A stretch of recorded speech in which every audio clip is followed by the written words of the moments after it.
अस्सलामुअलैकुम class, this is Mohammad Hashim Zia and you guys are watching mathematics by Hashim Zia. वो तमाम बच्चे जो एनईटी यूनिवर्सिटी के 2025 के एग्जाम के लिए अपेयर होने वाले हैं, आया राउंड 1 के लिए या राउंड 2 के लिए, ये वीडियो आप तमाम स्टूडेंट्स के लिए बेतहाशा इंपॉर्टेंट है। काफी सारे बच्चों का बार बार एक क्वेश्चन मेरे पास आ रहा था, सर हमने कौन सी चीजें लेकर जानी है एग्जाम सेंटर के अंदर, हमें किस तरीके से एग्जाम सेंटर जाना है, सर वो टेस्ट स्टार्ट कैसे होगा, सर वो टेस्ट को अटेम्प्ट कैसे करना होता है, सर वो टेस्ट देने का तरीकेकार क्या होता है, क्या क्या चीजें लेकर जानी है, एनआईसी लेकर जाना है, बे फॉर्म लेकर जाना है कि नहीं जाना, सर वो क्या स्ट्रेटेजी होती है पेपर को अटेम्प्ट करने की, या फिर सर वो पेपर अटेम्प्ट कैसे किया जाएगा क्योंकि फर्स्ट टाइम हम कंप्यूटराइज्ड टेस्ट दे रहे हैं, और पेपर के लिए डूज एंड डोंट कौन कौन से हैं। तो इन तमाम चीजों के ऊपर ये आज की वीडियो में डिजाइन कर रहा हूं। वो तमाम बच्चे जो एनईटी यूनिवर्सिटी का राउंड नंबर 1 दे रहे हैं या राउंड नंबर 2 देंगे बाद में, ये वीडियो आप तमाम लोगों के लिए बेतहाशा इंपॉर्टेंट है। खुदारा इस वीडियो को खुद भी देखें और अपने तमाम फ्रेंड सर्कल के अंदर भी शेयर करें कि सर हाशिम ने एक इंपॉर्टेंट तरीन अपडेट दी है। इस वीडियो के तवज्जुह से मैं आप तमाम बच्चों को गाइड करना चाहूंगा कि एनईटी यूनिवर्सिटी का सॉफ्टवेयर कैसे वर्किंग कर रहा होगा और आपने एनईटी यूनिवर्सिटी के एग्जाम को अटेम्प्ट कैसे करना है, जो कि सबसे ज्यादा इंपॉर्टेंट चीज है। ये ऑफिशियल डेटा है जो मैं आप लोगों से शेयर करूंगा, तो आपने कोशिश करनी है अपने तमाम फ्रेंड सर्कल्स के अंदर, तमाम ग्रुप्स के अंदर इस चीज को शेयर करें। ये बहुत इंपॉर्टेंट चीज है। सबसे पहले नंबर के ऊपर मैं उम्मीद करता हूं कि आप तमाम लोगों ने कुछ ना कुछ अपनी तैयारी करी होगी, और अगर नहीं भी करी, याद रखिएगा बेटा, टेस्ट देने के लिए एक साइको होती है।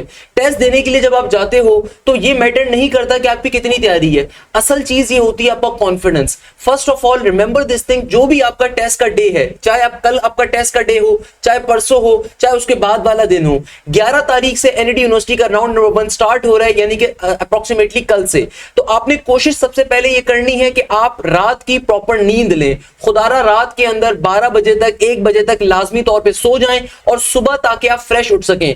आप एटलीस्ट 6 घंटे की लाजमी तौर पे नींद लें। मैं बार बार बच्चों को ये चीज रिकमेंड करता हूं। अक्सर बच्चे सबसे बड़ी गलती टेस्ट देने से पहले ये करते हैं कि पूरी पूरी रात के जागे भी होते हैं और टेस्ट में जाके ब्लंडर कर देते हैं। सबसे इंपॉर्टेंट चीज ये कि बेटा टेस्ट देने से पहले आपका पुरसुकून होना, आपका कॉन्फिडेंस लेवल का बहाल होना और आपका एनर्जी लेवल का सही होना बहुत जरूरी है। खुदारा पानी की बोतल लाजमी तौर पे लेके जाइएगा। आपके हाथ पे वॉच लाजमी तौर पे होनी चाहिए। ऑल्दो सॉफ्टवेयर के अंदर टॉप लेफ्ट साइड के ऊपर टाइमर चल रहा होगा, मैं वो शो भी करूंगा भी आपको एक्चुअल सॉफ्टवेयर एनईटी यूनिवर्सिटी का।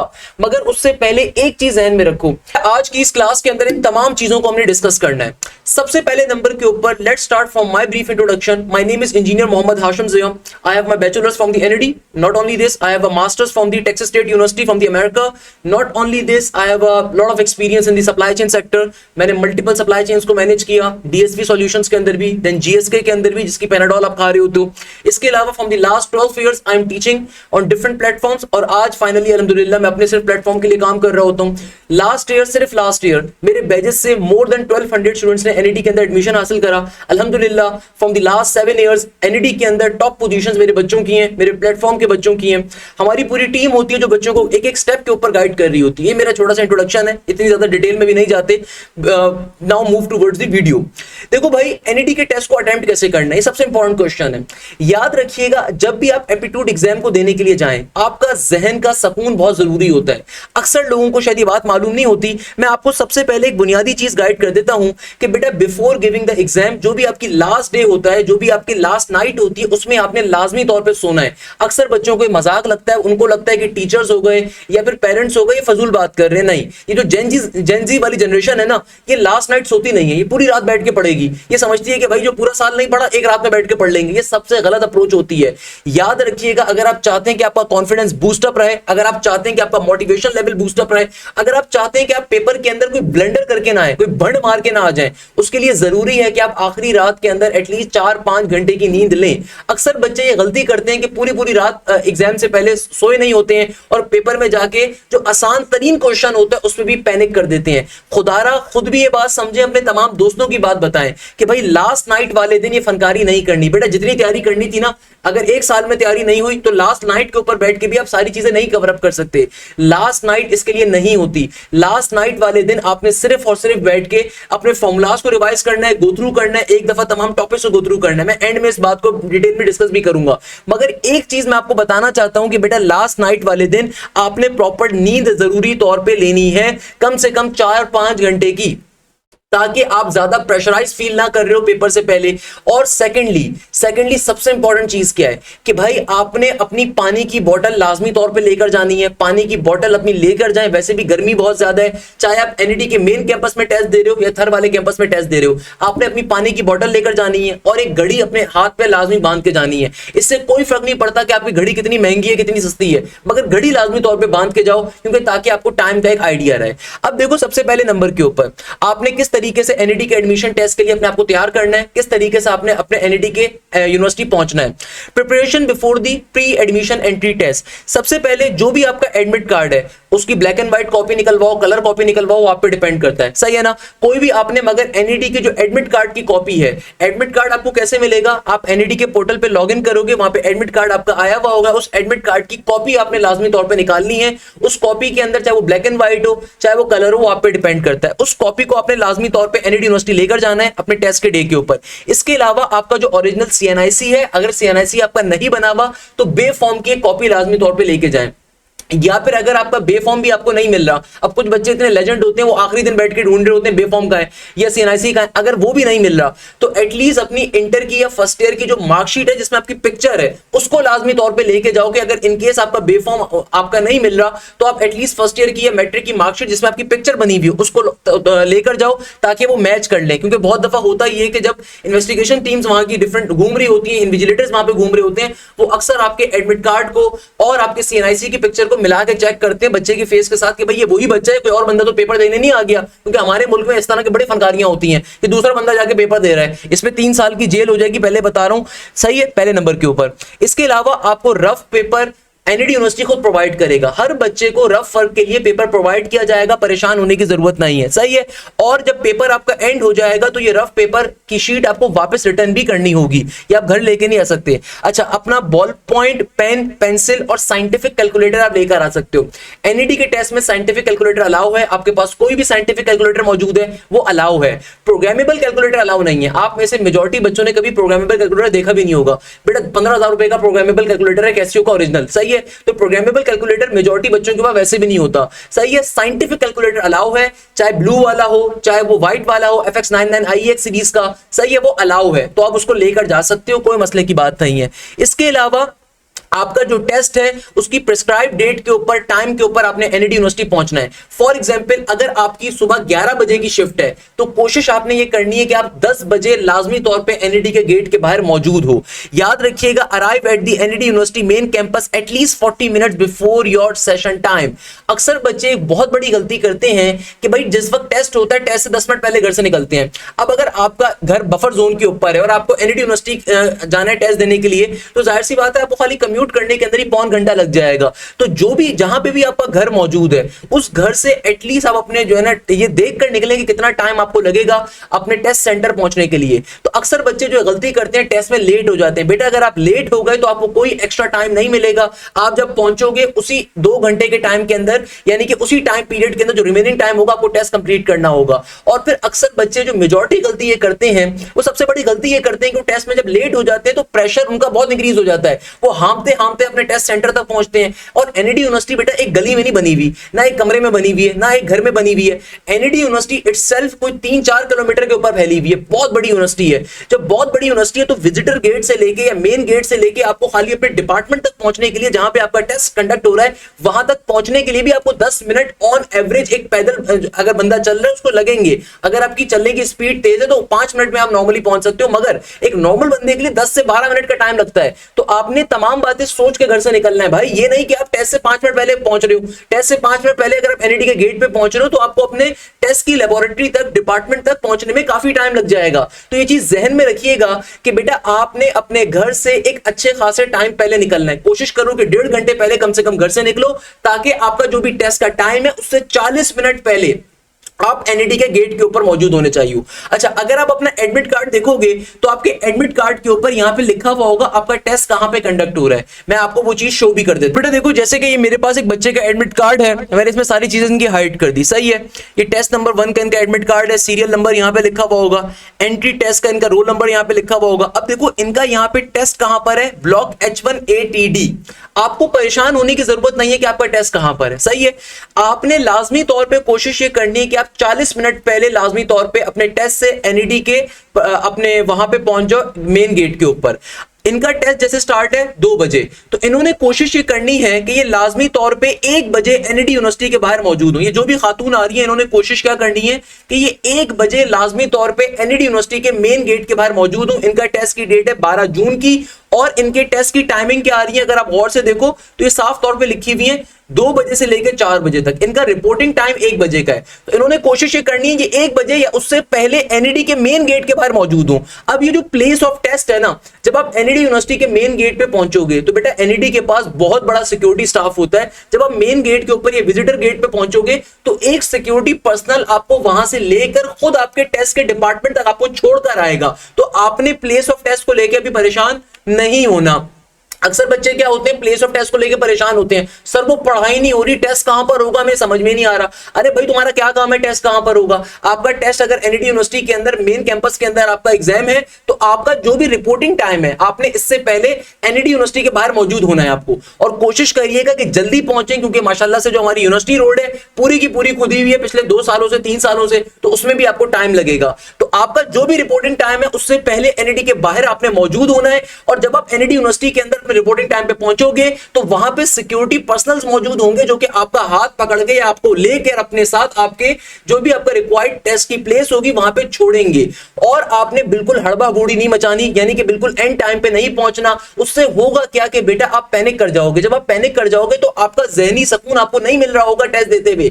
ये मोस्ट इंपॉर्टेंट इंस्ट्रक्शंस हैं। अक्सर बच्चों की तैयारी पूरी होती है, अक्सर बच्चों ने पूरी मैराथन्स कवर करी हुई होती है, अपनी तरफ से पूरी तैयारी कवर करी हुई होती है, मगर ये छोटी सी गलती कर देते हैं। भाई ये गलती छोटी जो है ना ये बहुत बड़ा आपके लिए इंपैक्ट क्रिएट करेगी। अगर आपको पेपर से पहले ज़हनी सुकून नहीं होगा आप पेपर कभी भी अच्छा अटेम्प्ट नहीं कर सकते। मैंने जानबूझ के अपने बैचेस के बच्चों से कहा था कि मुझे अपना जरा एंट्री टेस्ट का कार्ड देना, ताकि एडमिट कार्ड, ताकि मैं बच्चों को शो करवा सकूं कि भाई जो भी आपका रिपोर्टिंग टाइम है उससे पहले आपने लाजमी तौर पे एनईडी के गेट के बाहर मौजूद होना है। सेकंड नंबर के ऊपर अपनी पानी की बोतल लेकर जाओ, अपना एडमिट कार्ड लेकर जाना है। इसके अलावा आपने कोशिश करनी है कि अपने हाथ पे घड़ी बांध के जाओ। अच्छा घड़ी नॉर्मल होनी चाहिए, स्मार्ट वॉच नहीं, सही है। मोबाइल फोन आप लेकर जा सकते हो और जब आपका टेस्ट स्टार्ट हो रहा होगा उससे पहले आपको मोबाइल स्विच ऑफ करके अपनी टेबल पे रख देना है। कोई मसले की बात नहीं है, मोबाइल फोन बिल्कुल लेकर जा सकते हो, या फिर वो आपसे बोलेंगे कि बैग के अंदर अपना मोबाइल फोन रख दीजिए, सही है। मगर कोशिश करो पुराना मोबाइल लेकर जाओ। ऑल्दो चोरी तो नहीं हो सकता, मगर आपको पता है पाकिस्तान है भाई, कुछ भी हो सकता है यहाँ पे माशाल्लाह से, सही है।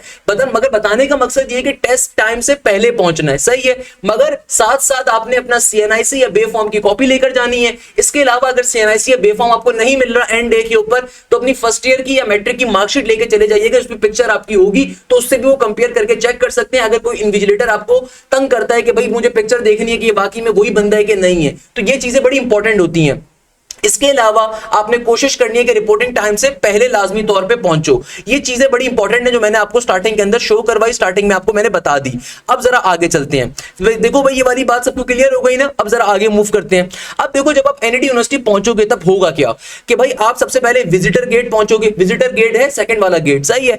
अच्छा ये आपने मास्क और ग्लव पहनने होंगे, या अच्छा ये वाली चीज कोविड-19 के टाइम पे थी, अब ये चीज पहनना जरूरी नहीं है। अच्छा for the location of your test centre you will be guided by personal deputed at the visitor gates. यानी कि जैसे मैंने आपको बताया कि एनईडी यूनिवर्सिटी का स्टाफ मौजूद होगा विजिटर गेट के ऊपर, जो कि खुद आपको विजिटर गेट से लेके आपके टेस्ट के डिपार्टमेंट तक लेकर जाएगा, सही है। At the test centre show your admit card to the invigilator. जब आप टेस्ट सेंटर की लैब में ऐड हो रहे होगे, चाहे वो आपका टेस्ट एनईडी की लाइब्रेरी के अंदर हो, मैकेनिकल के अंदर हो, आईएम में हो, केमिकल में हो, सिविल लैब के अंदर हो, सीएस लैब के अंदर हो, किसी भी लैब के अंदर आपका जो टेस्ट होगा, जब आप टेस्ट सेंटर पहुंचोगे तो आप अपना एडमिट कार्ड वगैरह शो करोगे इन्विजिलेटर को। इसके बाद the invigilator will assign you a computer for the test. इसलिए मैं आपसे बार बार कह रहा हूं कोशिश आपने करनी है कि आप जल्दी अपने टेस्ट के टाइम से पहले एनईडी पहुंचो, ताकि आप जब टेस्ट सेंटर अपने पहुंचो, अपनी लैब के अंदर पहुंचो, तो जो इन्विजिलेटर आपको कंप्यूटर असाइन करे उसको जल्दी से करके माउस वगैरह इस तरह करके चेक भी कर लो, माउस वगैरह अपना हिला के चेक भी कर लो कि माउस वर्किंग कर रहा है नहीं कर रहा। क्योंकि अगर कोई ब्लेंडर हो गया, लेट्स सपोज, देखो हर इंसान के पास कोई ना कोई खता हो सकती है, नॉर्मल सी बात है भाई। एनईडी भी आसमान से उतरी हुई चीज नहीं है, ये गलती हो सकती है कि मॉनिटर काम ना कर रहा हो, कीबोर्ड ना चल रहा हो, तो आप पहले से ही इन्विजिलेटर को बता दो कि भाई ये मेरे पास ये वाली चीज काम नहीं कर रही। ऑल्दो ऐसा होगा नहीं, मगर मैं स्टिल आपको बता रहा हूं कि यार देखो ये चीज हो सकती है, मशीन एरर आ सकता है, ह्यूमन एरर आ सकता है कि भाई कहीं पे भी। तो आपने कोशिश ये करनी है कि भाई आप जल्दी टेस्ट सेंटर पहुंचो, अपनी तमाम चीजों को चेक कर लो, तो इन्विजिलेटर से पूछ के सर मैं इसको चेक कर सकता हूं कि भाई मेरे सारी चीजें वर्किंग है। और सेकंड नंबर के ऊपर जो आपका टेस्ट टेस्ट का सॉफ्टवेयर होगा वो ऑलरेडी कंप्यूटर के ऊपर वर्किंग कर रहा होगा, तो आपने कुछ नहीं करना, आपने शट डाउन नहीं कर देना, ना आपने उस कंप्यूटर को छेड़ना है, आपने मगर माउस वगैरह करके चेक कर लेना, सारा काम माउस का होगा, सारा का सारा काम माउस का होगा।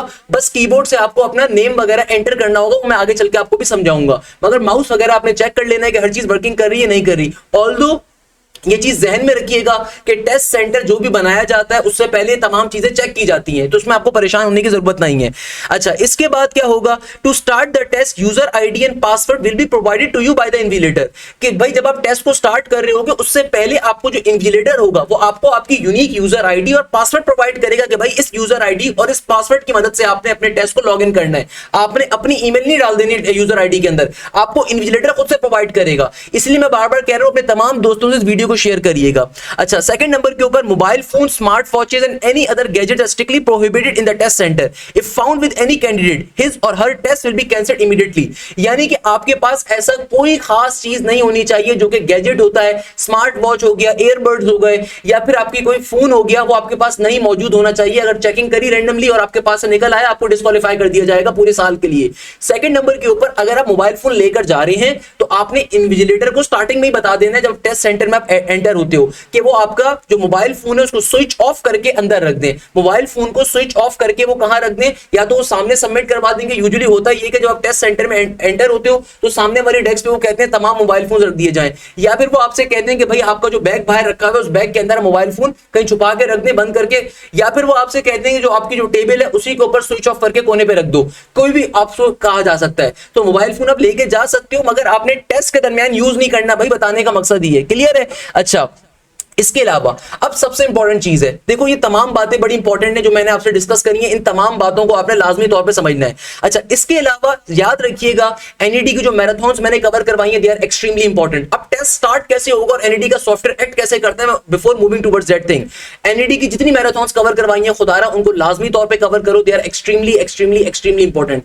मोर देन 1200 स्टूडेंट्स मेरे सिर्फ बैचेस के लास्ट एनईडी के अंदर गए थे। इसके अलावा यूट्यूब से हर बच्चे ने पढ़ा था। आपका कोई भी दोस्त हो या आप खुद हो, अगर आप किसी भी महंगे कोचिंग में बैठे हो, पढ़ते आप मेरे पास ही होगे, मैं आपको गारंटी दे सकता हूं। इसीलिए मैं आपसे कहूंगा कि बेटा हमारा एनईडी राउंड नंबर 2 का न्यू बैच इस वीक से स्टार्ट हो रहा है, आप उसका लाजमी तौर पे हिस्सा बन सकते हैं। उसमें आपकी तमाम सब्जेक्ट्स की लाइव क्लासेस के अंदर तैयारी कवर करवाई जाएगी, मल्टीपल टेस्ट कंडक्ट किए जाएंगे एग्जैक्टली एनईडी के पैटर्न के ऊपर। अब देखो टेस्ट को आपने अटेम्प्ट कैसे करना है। अब ये सबसे इंपॉर्टेंट चीज है कि भाई टेस्ट कैसे देना है, ये टेस्ट कैसे दिया जाएगा। देखो बेटा, टेस्ट आपका स्टार्ट कैसे होगा, एनईडी का सॉफ्टवेयर वर्किंग कैसे करेगा, how to start the test. भाई देखो, टेस्ट की आईडी और पासवर्ड आपको खुद इन्विजिलेटर प्रोवाइड करेगा कंप्यूटर लैब के अंदर। जब आपका कंप्यूटर ओपन होगा, जब आप स्क्रीन को देखोगे ना, उस स्क्रीन के ऊपर आपके पास इस तरह का इंटरफेस आ रहा होगा कि भाई what is your admission test ID, please type the password given to you to take this online test. ये जो यूजर आईडी होगी और ये जो पासवर्ड होगा, ये आपको इन्विजिलेटर उस कंप्यूटर लैब में खुद से प्रोवाइड करेगा। आपने खुद से यहां पे कुछ नहीं डाल देना भैया, ये आपको इन्विजिलेटर प्रोवाइड करेगा। मैं बार बार कह रहा हूं, जो भी आपका टेस्ट का टाइम है उससे एटलीस्ट रिपोर्टिंग टाइम से 10, 15, 20 मिनट, 40 मिनट पहले पहुंचो। रिपोर्टिंग टाइम से भी पहले पहुंच जाओ। भाई आप घर में बैठ के पढ़ाई कर रहे हो, उससे बेहतर है कि आप एनईडी के मेन गेट के बाहर बड़ा सा तंबू लगा हुआ होगा, बड़ा सा टेंट लगा हुआ होगा, वहां पे बैठ के पढ़ लेना, थोड़ा सुकून के अंदर, गाड़ी में बैठ के पढ़ लेना, रिक्शे में बैठ के पढ़ लेना। वो ज्यादा बेहतर है कि आप घर में बैठ के पढ़ रहे हो। तो टेस्ट के टाइम से पहले पहुंचना है आपने लाजमी तौर के ऊपर। ये मैं बार बार कह रहा हूं क्योंकि देखो, जहनी सुकून का होना बहुत जरूरी है। अक्सर बच्चों को बेसिक बातें नहीं पता होती। अक्सर बच्चे क्या करते हैं, जो आपका जब टेस्ट स्टार्ट होने का टाइम है उससे 10 मिनट पहले पहुंच रहे होंगे, आप लेट हो जाओगे, आप पैनिक कर जाओगे, आपका कॉन्फिडेंस खत्म हो जाएगा, आपके अंदर प्रेशर बहुत ज्यादा होगा, तो आप गलती कर जाओगे बहुत बड़ी बड़ी।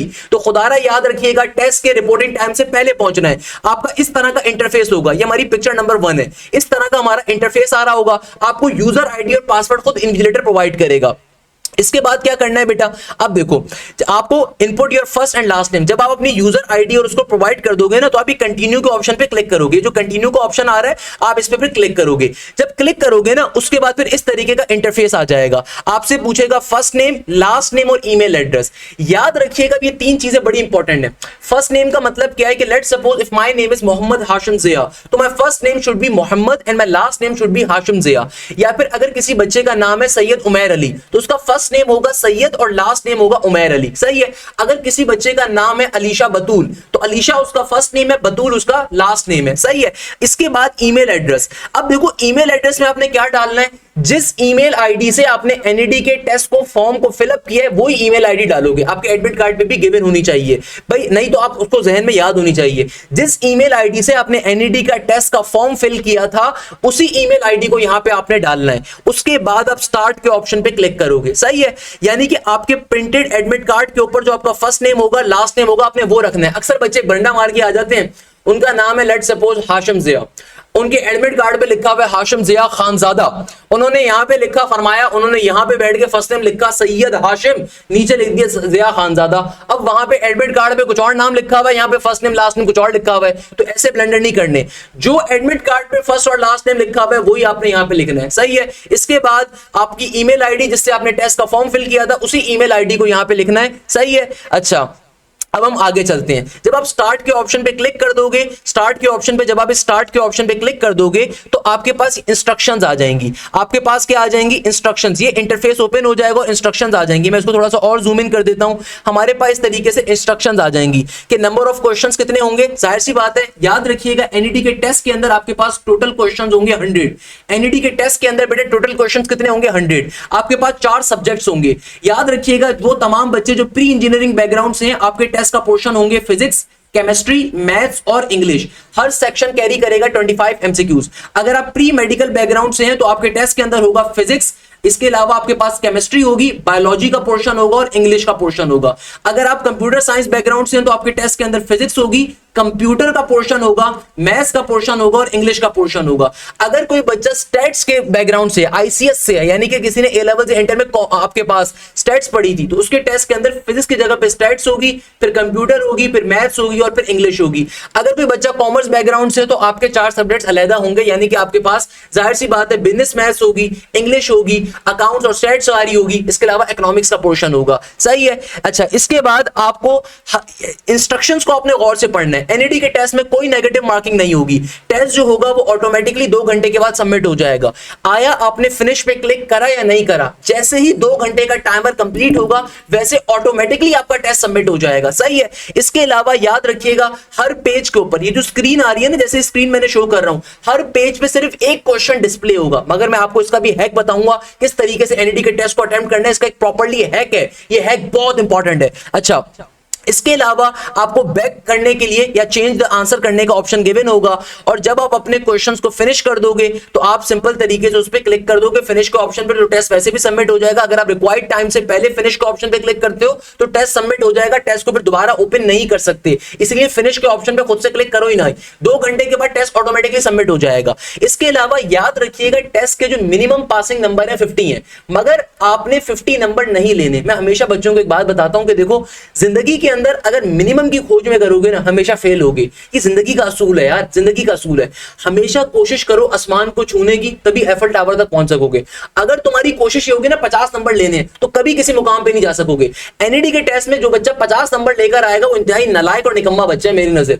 क्योंकि देखो, इस दफा एनईडी का जो मेरिट फॉर्मूला है वो 60% टेस्ट है। 60% टेस्ट का मतलब ये है कि आपने टेस्ट के अंदर बहुत अच्छा परफॉर्म करना है, उसका 60% वेटेज है। और आपकी जो इंटर या ए लेवल्स की परसेंटेज होगी वो सिर्फ 40% काउंट होगी। यानी कि भैया लेट सपोज अगर कोई बच्चा टेस्ट के अंदर 80 मार्क्स स्कोर करता है तो वो 80 मल्टीप्लाई होगा 0.6 के साथ, यानी कि 60%। परसेंट का मतलब होता है डिवीजन में 100, फिर प्लस का साइन। और लेट सपोज अगर एक बच्चे के इंटर या ए लेवल्स के अंदर उसकी इक्विवेलेंसी है 78 की, तो 78 मल्टीप्लाई होगा 0.4 के साथ, तो अब उसका फाइनल मेरिट आएगा। क्या मेरिट बन रहा है इसका? अगर मैं 80 को मल्टीप्लाई करता हूं किसके साथ? 0.6 के साथ। 80 को मल्टीप्लाई करो 0.6 के साथ और 78 को मल्टीप्लाई करो 0.4 के साथ, तो ये बन रहा है हमारे पास 79.2 का। यानी कि इस बच्चे का जो मेरिट बन रहा है वो 79.2 का बन रहा है। तो याद रखिएगा, टेस्ट में जितने अच्छे नंबर लेकर आओगे उतना अच्छे आपके डिपार्टमेंट्स मिलने के चांसेस होंगे। टेस्ट का रिजल्ट आपके पास जब एनईडी राउंड 1 के तमाम टेस्ट कंक्लूड हो जाएंगे, 15 जून की रात को टेस्ट का रिजल्ट अनाउंस हो जाएगा। 15 जून की रात को टेस्ट का रिजल्ट अनाउंस हो जाएगा, ये जहन में रखिएगा। दूसरे नंबर के ऊपर मोस्ट इंपॉर्टेंट चीज कि भाई मेरिट लिस्ट जो आएगी एनईडी की, यानी जो मेरिट लिस्टें लगती हैं वो लगेंगी दोनों राउंड्स के बाद। तो राउंड नंबर 1 में भी अच्छा परफॉर्म करना है, राउंड 2 में भी अच्छा परफॉर्म करना है। दोनों राउंड्स के अंदर अपनी तरफ से बेस्ट देना है। दोनों राउंड्स के बाद जाके मेरिट लिस्टें आएंगी। हाँ, टेस्ट 1 का इंडिविजुअल रिजल्ट आपका आ जाएगा, आपके नंबर्स आ जाएंगे जस्ट 15 जून की रात को। जब सारे टेस्ट कंक्लूड हो जाएंगे तो 15 जून की रात को आपके पास तमाम बच्चों का नामा अमाल आ जाएगा उनके पोर्टल्स के ऊपर कि भाई आपके कितने टेस्ट में नंबर हैं, किस सब्जेक्ट में कितने नंबर हैं, हर चीज आपके पास आ जाएगी। मगर जो मेरिट टेस्ट लगती है वो दोनों टेस्टों के बाद जाके लगेगी, उससे पहले नहीं लगेगी। क्लियर है बेटा? अच्छा, अब देखो टेस्ट स्टार्ट कैसे होगा। जब आप ये इंस्ट्रक्शंस को पढ़ लोगे फिर आप कंटिन्यू के ऑप्शन पे क्लिक करोगे। अब मैं आपको एक बहुत इंपॉर्टेंट चीज बताता हूं कि देखो अब आपके पास क्या होगा, जब ये टेस्ट स्टार्ट होने वाला होगा तो उस पर साफ तौर पे लिखा हुआ आएगा एक और instructions, there will be no negative marking, mobile phone and any other smart devices are strictly prohibited, यानी कि मोबाइल फोन वगैरह स्ट्रिक्टली प्रोहिबिटेड है। अब देखो टेस्ट स्टार्ट कैसे होगा, उस पर जाने से पहले मैं आपको एक छोटी सी गाइड देना चाहूंगा अपने एप्टीट्यूड टेस्ट को अटेम्प्ट कैसे करना होता है। ये चीज बड़ी इंपॉर्टेंट है, भी आगे चल के आपको समझ में आएगी, जो बात मैं भी आपसे करने वाला हूं। याद रखिएगा एप्टीट्यूड टेस्ट के अंदर आपने कुछ डूज होते हैं और कुछ डोंट्स होते हैं। आपने टेस्ट को अटेम्प्ट कैसे करना है, ऑलवेज रिमेंबर दिस थिंग मेरे प्यारे बेटे, आपने कभी भी एप्टीट्यूड टेस्ट को देते हुए दूसरों की तरफ नहीं देखना। कोई बंदा आपको पेन चुभो रहा है, कोई बंदा आपको प्रकार मार रहा है, कोई बंदा आपसे कोई कैलकुलेटर मांग रहा है, आपने किसी को एंटरटेन नहीं करना। अपना कैलकुलेटर, अपना सामान, अपनी स्टेशनरी खुद लेकर जाओ, किसी की जानिब ना देखो। सबसे बड़ी गलती जो अक्सर बच्चे करते हैं ना, उनको लगता है कि भाई अगर सामने वाला बच्चा धड़ धड़ धड़ धड़ बैठ के जो है ना एमसीक्यूज कर रहा है तो शायद वो बहुत बड़ा काम कर रहा होगा। हालांकि हो सकता है वो इंतहाई निकम्मा बच्चा हो, ऐसी टाइम जाया कर रहा हो, आपको शो ऑफ कर रहा हो। तो आपने किसी की जानिब नहीं देखना। सेकंड नंबर के ऊपर कोई बंदा अगर आपको पिन करता है ना, रख के चमाट मार दो खींच के, चाहे वो लड़का हो चाहे लड़की हो, आपने नहीं देखना। देखो आपकी जिंदगी बड़ी इंपॉर्टेंट है, याद रखिएगा कोई दोस्त, कोई जानने वाला कभी आपका सहारा नहीं होता। आपके माँ बाप भी एक जिंदगी के अंदर एक हिस्से के बाद आपका साथ छोड़ देंगे। तो आपने अपनी जिंदगी के लिए, अपने फ्यूचर के लिए मेहनत करनी है, आपने किसी की जानिब नहीं देखना। मैं बार बार बता रहा हूं। सेकंड नंबर के ऊपर बेटा एक चीज जो बड़ी इंपॉर्टेंट है यहाँ पे, वो ये है कि एप्टीट्यूड टेस्ट को अटेम्प्ट करने की एक स्ट्रेटेजी होती है। आपने लाइन बाय लाइन सारे क्वेश्चंस को कभी भी अटेम्प्ट नहीं करना होता।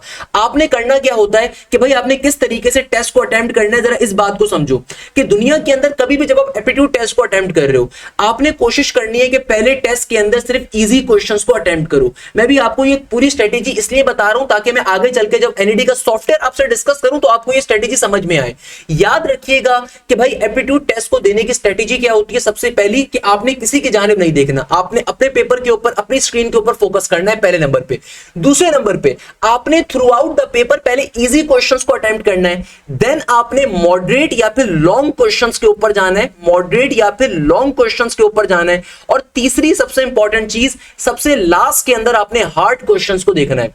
अक्सर बच्चे गलती क्या करते हैं, लेट सपोज आपके पास ये पहला क्वेश्चन है, ये दूसरा एमसीक्यूज आएगा, आप नेक्स्ट करोगे पहला एमसीक्यूज, फिर दूसरा, फिर तीसरा, फिर चौथा, फिर पांचवा, फिर छठा। सही है। अच्छा, एनईडी यूनिवर्सिटी के अंदर बाय डिफॉल्ट आपको पहला सेक्शन मिलेगा इंग्लिश का। आपकी अगर तो इंग्लिश स्ट्रांग है आप इंग्लिश का सेक्शन अटेम्प्ट करो। अगर आपकी इंग्लिश स्ट्रांग नहीं है तो मैं कभी रिकमेंड नहीं करूंगा आप इंग्लिश के सेक्शन को पहले अटेम्प्ट करो। आप स्क्रीन को देखोगे ना, अभी मैं आपको एनईडी का सॉफ्टवेयर, जो एक्चुअल सॉफ्टवेयर है वो भी शो करवाऊंगा। आप स्क्रीन को देखोगे, यहां पे नेक्स्ट करने का ऑप्शन होगा, तो आप इस ऑप्शन के ऊपर क्लिक करके next next next next next करके इंग्लिश के जो 25 एमसीक्यूज हैं आप जल्दी से उनको स्किप कर सकते हो। स्किप करके आप अपने फेवरेट सेक्शन पे पहले जाओ। आपको देखो एक चीज हमेशा याद रखिएगा, एप्टीट्यूड पूरा का पूरा नर्व्स का गेम है, एप्टीट्यूड पूरा का पूरा जहन का गेम है, माइंड गेम है। जिस बच्चे ने एप्टीट्यूड के अंदर इस स्ट्रेटेजी को समझ लिया, मैं गारंटी दे सकता हूं कि बेटा आप नेक्स्ट रमीज कामरान बनोगे, आप नेक्स्ट सिराजुल हक बनोगे, आप नेक्स्ट अब्दुल रहमान फैसल बनोगे, जिसने इन्होंने पोजीशंस लिए टेस्टों के अंदर। क्यों बेटा? सारा का सारा गेम इन दिमाग का है। अगर आपने इस चीज को समझ लिया, देखो पहला काम अक्सर बच्चे गलतियां करते हैं, जो पहला सेक्शन मिलता है, पहला एमसीक्यूज मिलता है, पहले उसे सॉल्व करते हैं, फिर दूसरा, फिर तीसरा, फिर चौथा। अगर तीसरा डिफिकल्ट आ गया तो उस पर टाइम जाया कर देंगे, फिर चौथे पे जाएंगे, फिर पांचवा अगर डिफिकल्ट आ गया तो उस पर टाइम जाया कर देंगे, लॉन्ग एमसीक्यूज को सॉल्व करने की कोशिश करते जाएंगे। याद रखिएगा एनईडी के टेस्ट का टाइम है 120 मिनट का, यानी कि 2 घंटे का। सही है, 120 मिनट का मतलब है 2 घंटे का। तो भाई आपकी एक स्ट्रेटेजी होनी चाहिए। वो स्ट्रेटेजी ये है कि सबसे पहले नंबर के ऊपर आप उस सेक्शन से अपने टेस्ट का आगाज करो जो सेक्शन इजी है। अगर आपको इंग्लिश पसंद है तो पहले इंग्लिश का सेक्शन अटेम्प्ट करो। अगर आपको फिजिक्स अच्छी लगती है तो पहले फिजिक्स का सेक्शन अटेम्प्ट करो। अगर आपको केमिस्ट्री की अच्छी तैयारी है तो केमिस्ट्री पहले अटेम्प्ट करो। अगर आपकी मैथ्स की अच्छी तैयारी है तो मैथ्स को पहले अटेम्प्ट करो। अगर बायोलॉजी की अच्छी तैयारी है तो पहले बायो को अटेम्प्ट करो। अगर आपकी केमिस्ट्री की अच्छी तैयारी है या फिर स्टैट्स की अच्छी तैयारी है तो पहले उसको अटेम्प्ट करो। जो भी सेक्शन आपको अच्छे से आता है पहले उसको अटेम्प्ट करो। एनईडी के टेस्ट के अंदर बाय डिफॉल्ट डिफॉल्ट पहला सेक्शन इंग्लिश का होगा, मगर इस पे आपने कंफ्यूज नहीं होना।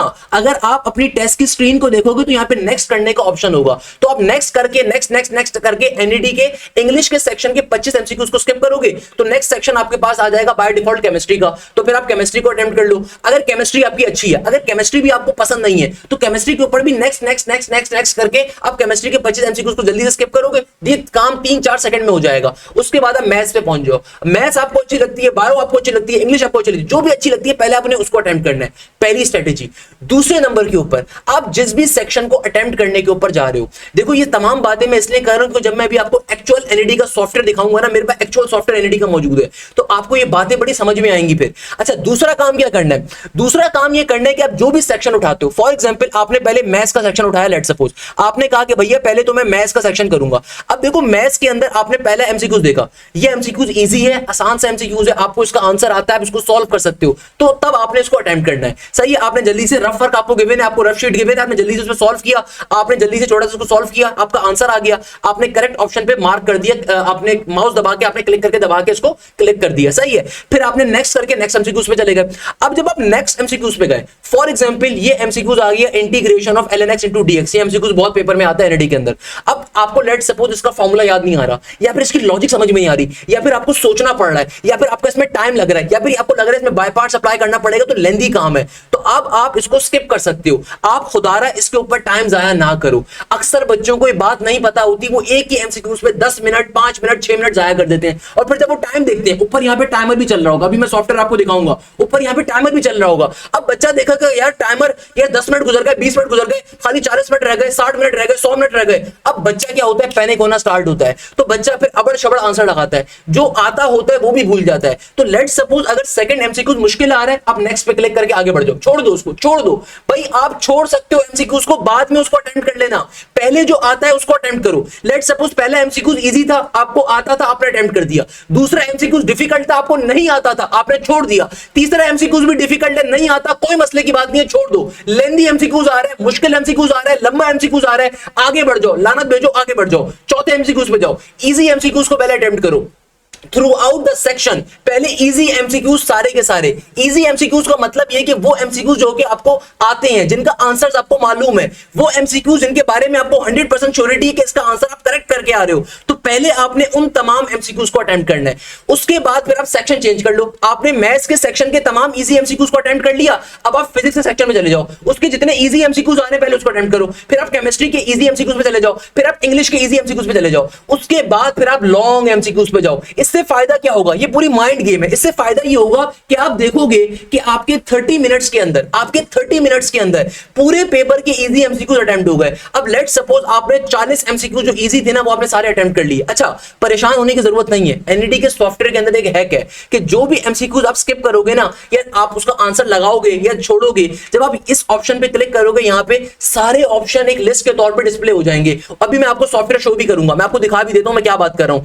जब आप एनईडी के सॉफ्टवेयर के ऊपर ये यहां पे क्लिक करोगे कि डिस्प्ले द प्रीवियस क्वेश्चन, तो आपके पास सारे के सारे एमसीक्यूज इस तरीके के लिस्ट के ऊपर आ जाएंगे। मैं भी आपको शो कर देता हूं इस तरीके से, ये सारे के सारे एमसीक्यूज आपके पास लिस्ट के तौर पे आ जाएंगे कि कौन कौन से एमसीक्यूज आपने अटेम्प्ट कर लिए, कौन से आपके लेफ्ट आउट हो गए। मैं भी इसको तरीके से शो भी करूंगा, पर बता ये रहा हूं कि इससे फायदा क्या होगा कि जब आप अपनी घड़ी पे नजर डालोगे तो आपकी स्टार्टिंग के 30 मिनट्स के अंदर क्या होगा बेटा, स्टार्टिंग के 30 मिनट्स के अंदर आपके सारे इजी एमसीक्यूज हो चुके होंगे। अब आपकी जो गेम है सिर्फ वो लॉन्ग एमसीक्यूज के लिए है या डिफिकल्ट एमसीक्यूज के लिए, तो फिर आपने क्या करना है, जो लॉन्ग एमसीक्यूज थे जिनमें सोचना पड़ रहा था फिर उनको अटेम्प्ट करो, और सबसे आखिर में हार्ड एमसीक्यूज के ऊपर जाओ। ये सबसे इंपॉर्टेंट स्ट्रेटेजी है एप्टीट्यूड के टेस्ट के अंदर। अगर पोजीशन लेना चाहते हो, 90+ नंबर लेना चाहते हो, तो स्ट्रेटेजी सबसे काम की है। पहले through out the paper easy MCQs attempt करो। ऐसा कोई भी एमसीक्यू जिसमें आपको 30 सेकंड से ज्यादा सोचना पड़ रहा हो, जिसमें आपको कोई बहुत बड़ी वर्किंग आ जाए। अब देखो कुछ एमसीक्यूज इजी होते हैं मगर उनकी वर्किंग बहुत लेंथी होती है। सही है, अगर कोई ऐसा एमसीक्यूज आ रहा है उसको स्किप कर दो। आप स्टार्टिंग में कभी भी उस पर टाइम जाया ना करो, क्योंकि देखो आपकी मिसाल एक उस बच्चे जैसी होनी चाहिए जिसने पहले इजी चीजों को अटेम्प्ट करना है। ऑन दी अदर हैंड अगर कोई नालायक बच्चा है, लेट सपोज वो स्टार्टिंग के 30 मिनट के अंदर ही खाली 10 एमसीक्यू अटेम्प्ट कर पा रहा है, यानी कि मुश्किल मुश्किल मुश्किल मुश्किल, तो भाई जाहिर सी बात है वो उसका पैनिक कर जाएगा, उसको लगेगा कि यार अभी 30 मिनट गुजर गए, मैंने खाली 20 एमसीक्यू अटेम्प्ट करे, तो उसके लिए चीजें बड़ी मुश्किल हो जाएंगी। तो ऑन दी अदर हैंड आप जो होगे, आप 30 मिनट में सारे इजी एमसीक्यूज कर चुके होगे, फिर आप लिस्ट के ऊपर देखोगे कौन कौन से एमसीक्यूज अनअटेम्प्टेड है, तो उसके अंदर से जो आसान आपको लगेगा पहले उसको कर लो, फिर आप और मॉडरेट के ऊपर जाओ, कि यानी कि उसके बाद जो आपको लग रहा है आप पहले कर सकते हो फिर आप उसको करो, फिर उसके बाद सबसे लॉन्ग वाले एमसीक्यूज के ऊपर जाओ। तो ये स्ट्रेटेजी आपने लाजमी तौर पे फॉलो करनी है। This is $1 billion strategy. कोई टीचर बेटा एक्सप्लेन नहीं करता, कोई महंगे से महंगा इदारा बच्चों से 60-60 हजार रुपए ले लेगा, कोई नहीं बताता आपको। अल्हम्दुलिल्लाह मैं आपको ये चीज बता रहा हूं क्योंकि ये बहुत इंपॉर्टेंट चीज है। अब देखो जरा आगे मूव करते हैं। एनईडी का सॉफ्टवेयर जब आप इसको ओपन करोगे, जब आप अपने टेस्ट को स्टार्ट करोगे, तो स्टार्ट कैसे होगा बेटा? सबसे पहले यहां पे लिखा हुआ आएगा आपके पास कितना टाइम लेफ्ट है। चूंकि एनईडी का पेपर आपका 120 मिनट का होगा, तो यहां पे लिखा हुआ आ रहा होगा आपका कितना टाइम रहता है, तो यहां पे क्लॉक आपका रिमेनिंग टाइम शो कर रही होगी। अब देखो आपके टोटल एमसीक्यूज होंगे 100, तो पहला क्वेश्चन होगा क्वेश्चन 1 आउट ऑफ 100। सही है, सही है ना? आपका पहला क्या होगा? क्वेश्चन 1 आउट ऑफ 100, और यहां पे आपका सेक्शन भी लिखा होगा, ये इंग्लिश का सेक्शन आ रहा है सबसे पहला। सही है। अच्छा, आपने क्या करना है, आपके क्वेश्चन गिवन है, आप क्वेश्चन को पढ़ो, उसका कोई भी आंसर टिक कर सकते हो। मैंने आपको जैसे बताया यहां पे ऑप्शन है नेक्स्ट का, आपको अगर इंग्लिश का सेक्शन पहले अटेम्प्ट नहीं करना तो नेक्स्ट नेक्स्ट नेक्स्ट नेक्स्ट करके आप डायरेक्टली दूसरे सेक्शन पे जा सकते हो। सही है, इसमें परेशान होने की जरूरत नहीं है। अच्छा, जब आप नेक्स्ट करोगे तो अब आप देखो, जब आप नेक्स्ट करोगे तो यहां पे जब नेक्स्ट क्वेश्चन आपके पास आ गया क्वेश्चन नंबर 2। सही है, यहां पे देखो आपका टाइमर चल रहा है, ये आपका टाइमर चल रहा है, आपका नाम यहां पे लिखा हुआ आ रहा है, ये आपका पहला सेक्शन आ रहा है, और यहां पे आपके पॉइंट्स गिवन है कि इसके कितने नंबर है इस क्वेश्चन के। इसके अलावा ये आपका क्वेश्चन यहां पे लिखा हुआ है। अब चूंकि आपने पिछले वाले क्वेश्चन को नेक्स्ट करके आगे बढ़ गए थे, तो आप प्रीवियस भी जा सकते हो, परेशान होने की जरूरत नहीं है, आप प्रीवियस भी जा सकते हो। इसके अलावा यहां पे एक ऑप्शन होगा display all the previous question, तो उसके जरिए आपने जितने क्वेश्चन अभी तक स्किप करे हैं या आगे आए हो या अटेम्प्ट करे हैं, उन सारे क्वेश्चन की लिस्ट भी आ जाएगी। ये वाला ऑप्शन सबसे इंपॉर्टेंट है। मैं तो अक्सर बच्चों को रिकमेंडेशन दूंगा, या मैं सबको रिकमेंडेशन दूंगा कि बेटा जैसे ही टेस्ट को स्टार्ट करो ना, तो next next next next next करके 100 क्लिक करने के बाद आप डायरेक्टली क्या करो, आप डायरेक्टली आगे करते करते करते करते करते करते पूरे पेपर को जो है ना नेक्स्ट कर दो। उससे फायदा ये होगा कि ये जो लिस्ट होगी ना, इस लिस्ट में आपके पास बारी बारी सारे के सारे 100 के 100 क्वेश्चन आपके पास शो अप हो जाएंगे, तो आप फिर डायरेक्टली उनको एक लिस्ट व्यू के ऊपर देख सकते हो। अदरवाइज स्क्रीन के ऊपर सिर्फ एक क्वेश्चन शो होगा, तो इसमें स्क्रीन के ऊपर एक क्वेश्चन शो हो रहा है, तो आपका टाइम ज्यादा आपका जो है ना टाइम जाया हो रहा है। अदरवाइज अगर आप नेक्स्ट करके नेक्स्ट नेक्स्ट नेक्स्ट नेक्स्ट करके पूरा एक सेक्शन अगर आप नेक्स्ट कर दोगे, तो आपके पास स्क्रीन के ऊपर 25 एमसीक्यूज पूरे के पूरे सेक्शन के शो हो जाएंगे। तो आप देख सकते हो कि भैया ये क्वेश्चन आसान है, पहले इसको कर लिया क्लिक करके, फिर ये वाला क्वेश्चन आसान है, फिर इसको अटेम्प्ट कर लिया, फिर ये वाला क्वेश्चन आसान है, इसको अटेम्प्ट कर लिया। तो जो क्वेश्चन पे मार्किंग करते जाओगे उसके ऊपर आपका रेड से वो रेड हो जाएगा, और जो क्वेश्चन आपने अनअटेम्प्टेड होगा वो ग्रे से शो हो रहा होगा। इसके अलावा अगर आप किसी ऑप्शन को क्लिक करते हो, किसी एमसीक्यूज को टिक करते हो, तो आप क्लियर सिलेक्शन भी कर सकते हो, यानी कि आप दूसरे ऑप्शन को भी सिलेक्ट कर सकते हो, मसले की बात नहीं है। अच्छा, अब देखो फॉर एग्जांपल मैंने इसको सेलेक्ट करा, सेलेक्ट करने के बाद अब मैं तीसरे एमसीक्यूज पे चला गया नेक्स्ट करके, तो यहां पे देखो मेरा यहां पे मेरा थर्ड क्वेश्चन आ गया कि तीसरा क्वेश्चन है और टोटल क्वेश्चन 100 होंगे। ये आपके पास एनईडी के एक्चुअल सॉफ्टवेयर आ रहा है। सही है, यहां पे आपका टाइम शो हो रहा है। इसके अलावा यहां पे देखो कि प्रीवियस करने का ऑप्शन भी और डिस्प्ले प्रीवियस क्वेश्चन जो मैं आपको बता रहा था, तो इस पे जब क्लिक करोगे ना, तो आपके सारे क्वेश्चन जो अभी तक आपने नेक्स्ट करे हैं वो सारे के सारे क्वेश्चन का डेटा आ जाएगा, उनमें से जितने क्वेश्चन फिल करे हैं वो भी और जो अनफिल्ड है वो भी। तो ये वाला ऑप्शन बहुत इंपॉर्टेंट है, इसको आपने तरीके से यूज करना है। अब देखो जब आप आगे मूव करोगे, अब देखो मेरे पास क्या है, अभी दूसरा क्वेश्चन मैंने प्रीवियस पे क्लिक करा तो वापस से पिछले क्वेश्चन पे आ गया। इस क्वेश्चन में मैंने क्या ऑप्शन रखा था ये भी शो हो गया। तो याद रखिएगा जो मैंने आपको स्ट्रेटेजी बताई है ना, कि सबसे पहले आपने तमाम सेक्शंस के इजी क्वेश्चंस को अटेम्प्ट करना है। भाई ये चीज बहुत इंपॉर्टेंट है, अक्सर बच्चों को नहीं पता होती। पहले आपने तमाम सेक्शंस के इजी क्वेश्चंस को अटेम्प्ट करना है, उसके बाद आपने मॉडरेट या फिर लॉन्ग क्वेश्चंस के ऊपर जाना है या पैसेजेस के ऊपर जाना है जो कि लेंथी होंगे। भाई देखो कुछ क्वेश्चंस होते हैं जो आपको लग रहा होता है आसान है, मगर उनकी वर्किंग लंबी होती है, तो ऐसे क्वेश्चंस को भी बाद में अटेम्प्ट करो। पहले तमाम सेक्शंस के इजी क्वेश्चंस को अटेम्प्ट करो भाई, नेक्स्ट नेक्स्ट नेक्स्ट करके। अच्छा, जब आप इसके ऊपर क्लिक करोगे प्रीवियस वाले के ऊपर, तो यहां पे देखो प्रीवियस के आपके सारे एमसीक्यूज शो हो रहे हैं कि कौन कौन से प्रीवियस एमसीक्यूज थे। अब देखो ये जैसे कि हमारे पास अभी कोई 11वां क्वेश्चन आ रहा है, मैं नेक्स्ट नेक्स्ट नेक्स्ट नेक्स्ट करके मैं 11वें क्वेश्चन पे आ गया। अब देखो ये इंग्लिश के अंदर कोई पैसेज आ रहा है, तो आपके पास इस तरीके से पैसेज शो हो रहा है। फिर इस पैसेज के अंदर 5 क्वेश्चंस आपके पास आ रहे हैं, question 1, question 2, question 3, question 4, question 5। और देखो सबसे एंड के अंदर इन क्वेश्चन के अंदर इस तरीके से लिखा हुआ है कि मैच द फॉलोइंग ऑप्शन। अब ये क्वेश्चन 1 और उसका फिल इन द ब्लैंक ये गिवन है कि अब देखो क्वेश्चन ऊपर गिवन था, क्वेश्चन जो है ना ऊपर गिवन था, सही है, और उसका एमसीक्यूज नीचे आ रहा है। क्वेश्चन जो ऊपर लिखा हुआ था ना उसका एमसीक्यूज यहाँ पे क्लिक करोगे तो आपके पास ड्रॉप डाउन मेन्यू आ जाएगा ABCD, कौन सा ऑप्शन करेक्ट है। अच्छा, पैसेजेस को करने का एक तरीका होता है, मैं आपको एक तरीका बताता हूँ पैसेजेस को सॉल्व करने का। ऑल्दो मैंने इंग्लिश की मैराथन डाली थी, उसमें सर एहतशाम ने बहुत डिटेल में समझाया हुआ। He is a esteemed faculty member, हमारे बैचेस में पढ़ा रहे होते हैं, बड़े मशहूर एप्टीट्यूड टीचर है, अल्हम्दुलिल्लाह टॉप के एप्टीट्यूड टीचर है, वो लेवल स्कूल में पढ़ाते रहे बड़ा सा, पाकिस्तान के तमाम टॉप इंस्टीट्यूट में पढ़ाया उन्होंने, भाई बैचेस में फायदा आपको मिलता है। अब देखो आपने पहला क्वेश्चन देखा, तो पहला क्वेश्चन यूजुअली पहले पैराग्राफ से होता है, दूसरा क्वेश्चन यूजुअली दूसरे से होता है, तीसरे से होता है। इसके अलावा हमेशा याद रखिएगा पैसेजेस को अटेम्प्ट करने का एक तरीका होता है। बेटा मैं IBA का ड्रॉप आउट हूं, सही है, तो मैं आपको एक पैसेजेस के बारे में गाइडेंस दे देता हूं। पैसेजेस के क्वेश्चन हमेशा कभी भी पहले पैसेज नहीं पढ़ा जाता, एक आपको शॉर्टकट बता रहा हूं। पैसेजेस के अंदर हमेशा पहले आप क्वेश्चंस को पढ़ते हो, क्वेश्चन के अंदर आप देखते हो कोई हॉट वर्ड, जो हॉट वर्ड होता है ना, फिर आप अपनी निगाहों को डालते हो, उस पैसेज को पूरा रीड नहीं करते, आप देखते हो वो हॉट वर्ड पहले पैराग्राफ में कहीं आपको दिख रहा है तो आपको दिख जाएगा, उस हॉट वर्ड के आगे पीछे ही उसका कहीं डेटा गिवन होता है। ये बहुत इंपॉर्टेंट स्ट्रेटेजी है, क्योंकि बेटा IBA के अंदर तो 45 में से 10 क्वेश्चन या 20 क्वेश्चन पैसेजेस के आते हैं, लॉन्ग पैसेजेस, आर्टिकल्स के, डॉन के, द न्यूज के, न्यूयॉर्क टाइम्स के एंड सो ऑन। तो उसको करने का तरीका होता है, कभी भी पैसेजेस को अगर अटेम्प्ट करना है ना, तो तरीकाकार ये होता है कि भैया पैसेजेस को अटेम्प्ट करने के लिए आप क्वेश्चन को पहले पढ़ते हो, क्वेश्चन में कोई ना कोई हॉट वर्ड गिवन होता है कि लेट्स सपोज यहाँ पे लिखा हुआ है the passage primarily discuss the pipelines dash, अभी किस चीज को डिस्कस कर रहा है, तो मैं पहले पैराग्राफ में देख लूंगा या एंड में देख लूंगा कि थ्रू आउट इसकी कंक्लूजन के ऊपर कहीं ना कहीं मुझे मिल जाएगा पाइपलाइन किसको डिस्कस कर रहा था, पैसेज पाइपलाइंस के।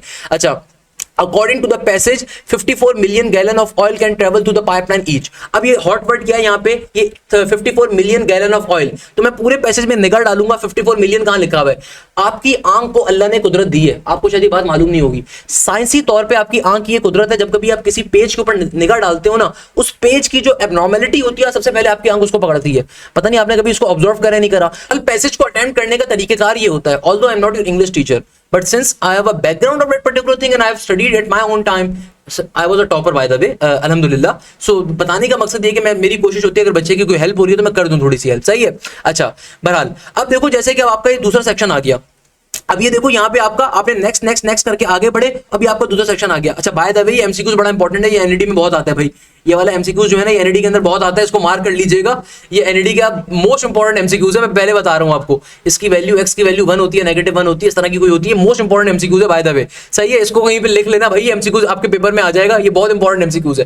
खैर, अच्छा अब देखो आपके पास यहाँ पे ऊपर टाइमर आपका चल रहा है, आप नेक्स्ट करके गए, आपका इंग्लिश का सेक्शन एंड हुआ, तो नेक्स्ट सेक्शन जो भी होगा, फिजिक्स होगा, केमिस्ट्री होगा या मैथ्स होगा, जो भी सेक्शन होगा वो आपका डिस्प्ले हो जाएगा, यहाँ पे लिखा हुआ आ रहा होगा। अच्छा, आपने इसको जल्दी से रफ पेपर पे सॉल्व किया, रफ पेपर सॉल्व करने के बाद जो भी करेक्ट आंसर उस पर टेकअप करोगे।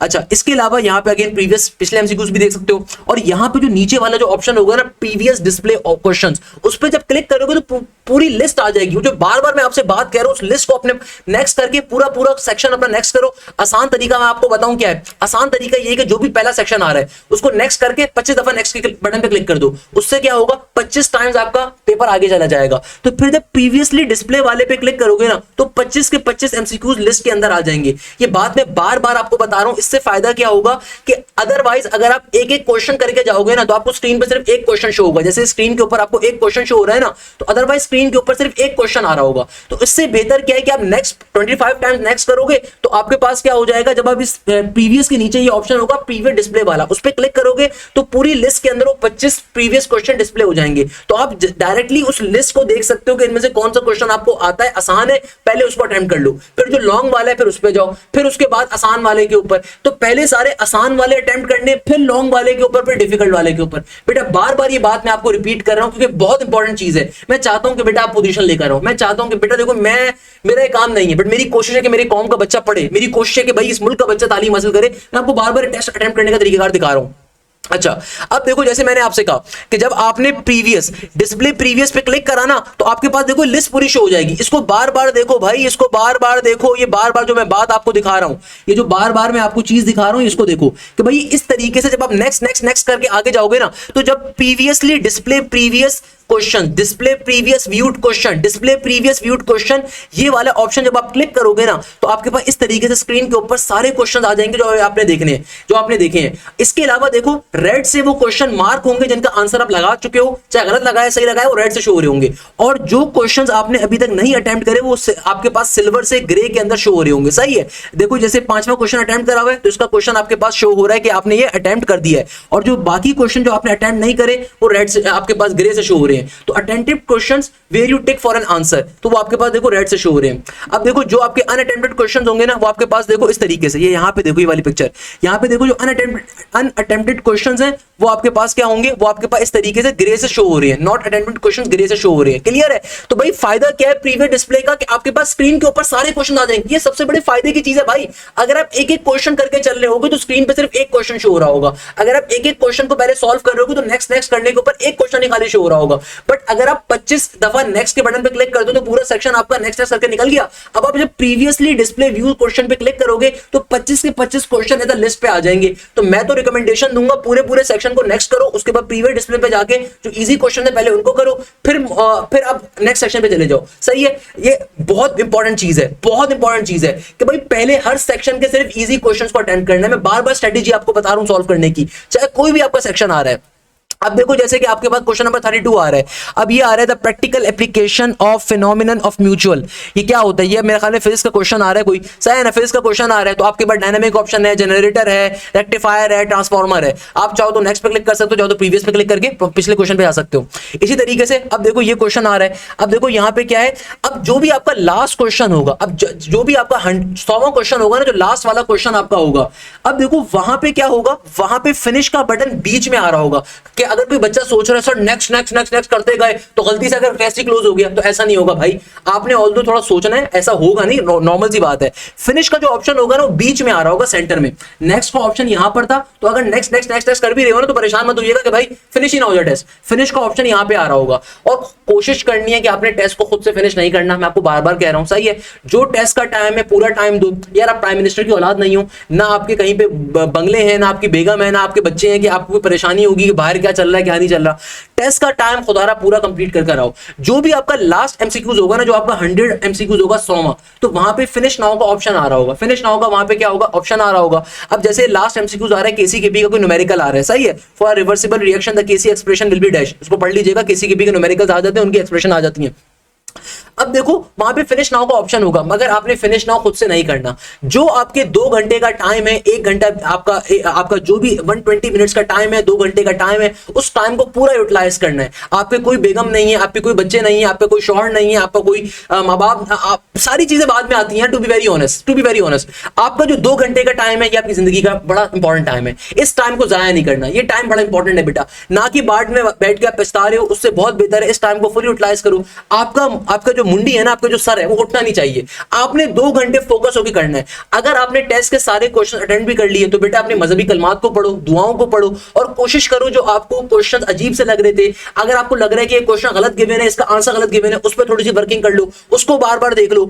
और प्रीवियस व्यूड क्वेश्चन पे जाके, जो प्रीवियस व्यूड क्वेश्चन वाला ऑप्शन था, इस पे जाने के बाद, प्रीवियस व्यूड क्वेश्चन पे जाने के बाद अपने तमाम क्वेश्चन को एक दफा गो थ्रू कर लो। सारे क्वेश्चन को आपने मार्क करा है नहीं करा, सारे क्वेश्चन रेड से मार्क हुए हैं, कोई ग्रे से तो नहीं हो रहा, कोई क्वेश्चन अनअटेम्प्टेड तो नहीं रह गया। और अगर कोई क्वेश्चन अनअटेम्प्टेड रह गया है तो भाई उसके ऊपर अगर बिल्कुल नहीं आता तो आप तुक्का लगा सकते हो। तुक्का लगाने की ट्रिक मैं आपको लास्ट में भी बताऊंगा किस तरीके तुक्का लगाते हैं, वो एक अलग ट्रिक है, सही है। मगर बताने का मकसद क्या है कि आपने सारे क्वेश्चन को देख लिया, जो क्वेश्चन आपको लग रहा है कि आपने गलत सॉल्व किया है उसको थोड़ा सा गो थ्रू कर लो, मगर आपने किसी से कोई चीज पूछनी नहीं है। अगर आपने टेस्ट के सॉफ्टवेयर से बाहर आए, आपने किसी रैंडमली बटन को क्लिक करा और आप टेस्ट का सॉफ्टवेयर आपका क्लोज हो गया तो आप डिस्क्वालीफाई हो जाओगे। आपने खुदा ना गूगल को इस्तेमाल नहीं करना, चैटजीपीटी को इस्तेमाल नहीं कर देना, आप डिस्क्वालीफाई हो जाओगे। पहले बता रहा हूं आपको, ये कोई मजाक नहीं करने की कोशिश मत करिएगा वहां पे, सही है। सेकंड नंबर के ऊपर आपने कोशिश क्या करनी है, आपने जब आपका टेस्ट कंप्लीट भी हो गया, आप कोशिश करो कि एक दफा क्वेश्चन को गो थ्रू कर लो। 2 घंटे के बाद अगर आपने टेस्ट के ऊपर फिनिश नाउ पे क्लिक नहीं भी करा तो टेस्ट ऑटोमेटिकली सबमिट हो जाएगा, परेशान होने की जरूरत नहीं है, सही है। तो ये आपका चीज है। जैसे टेस्ट आपका स्टार्ट हो गया, आप एंड के अंदर जो है ना इस तरीके से अपने तमाम क्वेश्चन को गो थ्रू कर लो। एंड के अंदर आप गो थ्रू कर लो कितने क्वेश्चन है, देखो ये तीसरा चौथा क्वेश्चन अनअटेम्प्टेड है, 7वां अनअटेम्प्टेड है, इसको अटेम्प्ट कर लिया आपने, कोई क्वेश्चन रह तो नहीं गया। इस तरीके से देखो, जब आप नेक्स्ट नेक्स्ट नेक्स्ट नेक्स्ट पे क्लिक करोगे ना और फिर व्यू डिस्प्ले ऑप्शंस के ऊपर जाके क्लिक करोगे, वो जो ऑप्शन था ना जिसके ऊपर लिखा हुआ था कि व्यू प्रीवियसली डिस्प्ले क्वेश्चंस, तो वहां पे इस तरीके से पूरी लिस्ट आ जाएगी। अब देखो ये कितने फायदे की चीज है। अगर आप एक क्वेश्चन को एट अ टाइम सॉल्व कर रहे हो तो आपकी स्क्रीन पे सिर्फ एक क्वेश्चन शो हो रहा है। अदरवाइज जब आप उस ऑप्शन पे क्लिक करोगे तो यहाँ पे पूरी लिस्ट ऑफ क्वेश्चंस आ गए कि भाई ये क्वेश्चन था, ये क्वेश्चन था, ये क्वेश्चन था, ये क्वेश्चन था। तो आपने पहले इजी क्वेश्चंस को अटेम्प्ट करना है। मैं बार बार कह रहा हूं, ये वीडियो अपने तमाम दोस्तों से शेयर करिएगा बेटा, सही है। अच्छा, जब आप फिनिश नाउ पे जब आपका टेस्ट का टाइम एंड हो जाएगा, टेस्ट आपका खुद ब खुद सबमिट भी हो जाएगा, या फिर अगर आप फिनिश नाउ पे क्लिक करोगे तो आपके पास फाइनली फिर इस तरीके का इंटरफेस आ जाएगा कि बेटा सैयद उमैर साहब ने अपना रिजल्ट, अपना टेस्ट सबमिट कर दिया। प्री इंजीनियरिंग का इनका टेस्ट था, कितना ड्यूरेशन में इन्होंने टेस्ट सबमिट किया, टेस्ट के टाइम क्या था, किस डेट पे स्टार्ट हुआ, किस टाइम पे एंड हुआ एंड सो ऑन। ये तमाम डिटेल्स यहाँ पे लिखी भी आ जाएंगी। ये मोस्ट इंपॉर्टेंट स्ट्रेटेजी है, खुदारा अपने तमाम दोस्तों के साथ शेयर करो बेटा, कोई आपको टीचर ये तमाम बातें नहीं बताने वाला। देखो ये चीज मोस्ट इंपॉर्टेंट है, मैं बार बार कह रहा हूं, मैं भी आपको ट्रिक्स बताऊंगा किस तरीके से अटेम्प्ट करना है, मगर उससे पहले ये मोस्ट इंपॉर्टेंट चीज है। देखो दो बातों का खुदारा आपने ख्याल रखना है। मैं जरा दोबारा से टॉप पे आपको ले जाके दो बातें बता देता हूं। सबसे पहले नंबर के ऊपर आपने कोशिश क्या करनी है कि आप टेस्ट के टाइम से लाजमी तौर के ऊपर 40 to 50 मिनट्स पहले पहुंचो। जो भी आपका रिपोर्टिंग टाइम है उससे पहले आप पहुंचो। आपने टेस्ट के दौरान किसी से कोई बात नहीं करनी, किसी की जानिब नहीं देखना। अपनी पानी की बोतल लेकर जाओ, अपने हाथ में घड़ी बांध के जाओ, अपनी स्टेशनरी का तमाम सामान, कैलकुलेटर, अच्छा साइंटिफिक कैलकुलेटर भी लेकर जाओ, सिंपल कैलकुलेटर भी लेकर जाओ। अल्लाह ना करे किसी ने साइंटिफिक कैलकुलेटर आपको छीन लिया तो आपके पास सिंपल कैलकुलेटर वहां पे मौजूद होना चाहिए।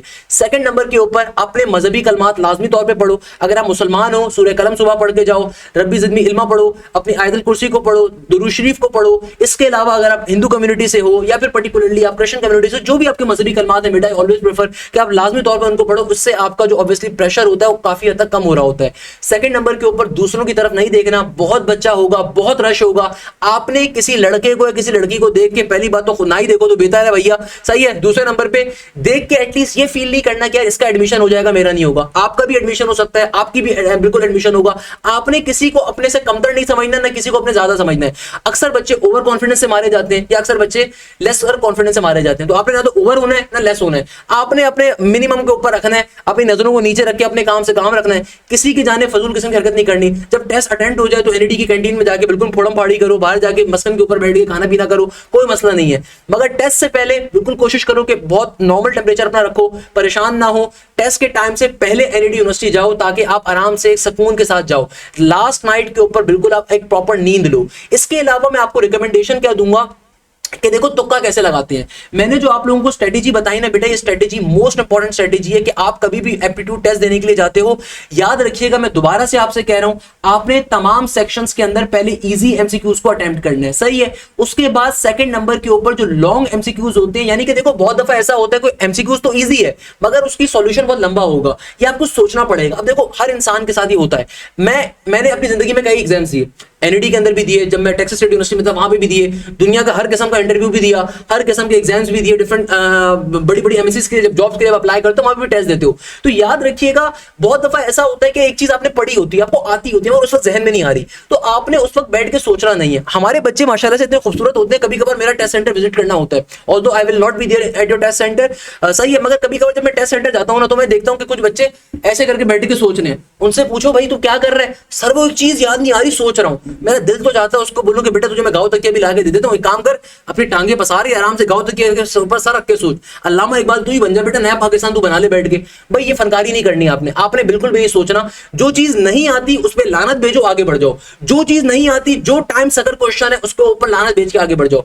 याद रखिएगा एप्टीट्यूड एग्जाम के अंदर डिफिकल्ट एमसीक्यूज डाले जाते हैं। अब फॉर एग्जांपल आपके पास जो पहला एमसीक्यूज आ रहा है, आप किसी भी सेक्शन को अटेम्प्ट कर रहे हो, आपके पास जो पहला एमसीक्यूज आ रहा है फॉर एग्जांपल वो काफी टफ आ रहा है, आपको नहीं आता, भाई ऐसे क्वेश्चन जानबूझ कर डाले जाते हैं कि जो स्टार्टिंग के अंदर आपको देखेंगे कि जो लेंथी एमसीक्यूज है डिफिकल्ट है। अब बच्चे क्या करते हैं, उसके ऊपर बैठ के सोचने लग जाते हैं। ऐसे एमसीक्यूज को एप्टीट्यूड में कहा जाता है टाइम सकर। तो टाइम सकर आपका यानी कि आपका टाइम सक कर रहा है, आपका टाइम जाया कर रहा है। तो आपने ऐसे एमसीक्यूज के ऊपर खुदारा अपना टाइम जाया नहीं करना, ये बहुत इंपॉर्टेंट स्ट्रेटेजी है। आपने कोशिश करनी है जितने टाइम सकर्स आ रहे हैं उनको अवॉइड करो। अवॉइड करने के बाद आप सिंपल तरीके से उन एमसीक्यूज पे जाओ जो इजी एमसीक्यूज हैं। पहले तमाम सेक्शंस की इजी एमसीक्यूज को अटेम्प्ट करो। नेक्स्ट वाली चीज मैंने आपको कुछ दिखा दी ना, तो नेक्स्ट करके पहले इजी एमसीक्यूज को अटेम्प्ट करो। उसके बाद आपके पास प्रीवियसली डिस्प्ले वाला ऑप्शन आ रहा है, फिर आप पर्टिकुलरली देखो जो इजी एमसीक्यूज थे उस लिस्ट के अंदर आपने वो अटेम्प्ट कर लिए, वेल एंड गुड है। अब आप नेक्स्ट सेक्शन पे चले जाओ, नेक्स्ट सेक्शन के इजी एमसीक्यूज को करो, फिर तीसरे सेक्शन के नेक्स्ट इजी एमसीक्यूज को करो, फिर चौथे आपके सेक्शन के इजी एमसीक्यूज करो, उसके बाद लॉन्ग वालों पे जाओ। अब देखो लॉन्ग वालों के ऊपर जाओ, इससे क्या होगा, जब आप 30 मिनट के बाद 25 मिनट के बाद अपने टाइम को देखोगे और आप ये रियलाइज करोगे कि यार मैंने 30 मिनट के अंदर, मैंने 25 मिनट के अंदर इस पूरे टेस्ट के जो इजी एमसीक्यूज थे वो सारे कर लिए। इजी एमसीक्यूज का मतलब क्या है, वो एमसीक्यूज जिनके आंसर आपको कंफर्म थे, वो एमसीक्यूज जो कि आपको पता था कि 100% आप सही सॉल्व कर रहे हो। इसका मतलब क्या, जब आप टाइम को अपने देखोगे कि मैंने पूरे पेपर में से इजी एमसीक्यूज अटेम्प्ट कर लिए, ये वो एमसीक्यूज जिनका टाइम मुझे 100% मालूम है, जिनका आंसर मुझे पता है कि मैंने सही सॉल्व किया है, तो आपका कॉन्फिडेंस लेवल इंक्रीज कर जाएगा, आपको प्रेशर आपका रिलीज कर जाएगा, आपको ये बात अंडरस्टैंड हो जाएगी कि यार देखो now I am in a very safer zone, now I am in a safer zone. अब मुझे लॉन्गर एमसीक्यूज पे जाना है, अब मुझे जो लेंथी एमसीक्यूज है उनको देखना है, अब मुझे सोचने वाले एमसीक्यूज पे जाना है। उसके अंदर भी स्ट्रेटेजी ये होती है कि वो एमसीक्यू जो और ज्यादा टाइम ले रहे हैं उसको फिलहाल अभी भी स्किप कर दो, और पहले जो लॉन्गर वाले एमसीक्यूज हैं उनमें से भी जो आसान एमसीक्यूज हैं पहले उनको कर लो, फिर फाइनली सबसे हार्ड वाले और सबसे लॉन्ग वाले पे जाओ। तो पहले वो जो आते हैं उनको करो और फिर फाइनली सबसे हार्ड वाले एमसीक्यूज पे जाओ। अब देखो जो सबसे लास्ट वाले एमसीक्यूज होते हैं सबसे एक्सट्रीमली हार्ड, जो बिल्कुल नहीं आते, ऐसे एमसीक्यूज को सॉल्व कैसे करना है, वो एमसीक्यू जो बिल्कुल नहीं आते। मेरी उर्दू की राइटिंग बहुत खराब है, काफी अरसे से मैंने काफी सालों से उर्दू नहीं लिखी भी भाई, तो मैं लिख देता हूं वो एमसीक्यू जो बिल्कुल नहीं आते, वो एमसीक्यू जो बिल्कुल नहीं आते, अब इनको कैसे सॉल्व करना है।